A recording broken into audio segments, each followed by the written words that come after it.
ஆவுன்னா தூக்கி பிடிச்சிக்கிறாங்க, பெரியார சொல்றாங்க. என்ன ஏதாவது அருகதை இருக்கா உங்களுக்கு? சொந்த ஒண்ணு வேண்டாம், நம்ம அவங்களுக்கு ஏத்த மாதிரியே பேசுவோம்.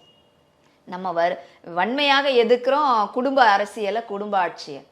ஆனாலும் ஒரு பேருக்கு சொல்லணும்னா, அவங்க குடும்பத்தில் இருந்த கனிமொழியை அமைச்சராக்க முடியுமா இவங்களால?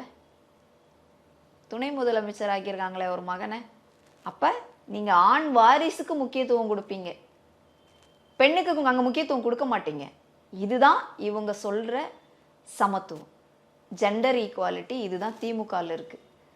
கேட்டா ஆவுனா நாங்கள பெண்களை தூக்கி நிப்பாட்டிட்டோம், சொத்துரிமையை கொடுத்துட்டோம். என்னையா சொத்துரிமை கொடுத்தீங்க? இன்னைக்கு பெண்களுக்கு வீடுகள்ல சொத்துக்களை கொடுக்கறது இல்லை. இதுதான் நிதர்சனமான உண்மை. சொத்து உரிமை நீங்க வரும் வாயில சொல்லிக்கிட்டே இருக்கிறீங்க, ஆனா கிடைக்குதானா? நீங்க போய் செக் பண்ணுங்க. எத்தனை குடும்பத்துல கொடுக்குறாங்க பெண்ணுக்கு? பெண்ணுக்கு என்ன கொடுப்பாங்க?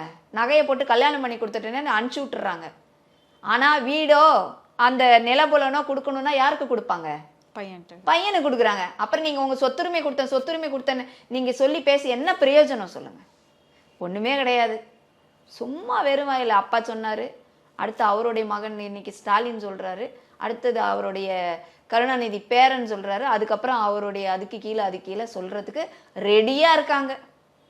ஆனா தமிழ்நாட்டு மக்கள் இப்ப ரொம்ப உஷாரா இருக்காங்கம்மா, ஒரு காலம் மாதிரி கிடையாது. இவங்க சொன்னது எல்லாத்தையும் நம்பி இவங்களுடைய பேச்சுகளில் மயங்கி மேடை பேச்சுகளை அட்மயர் பண்ண காலம்லாம் போயிடுச்சு.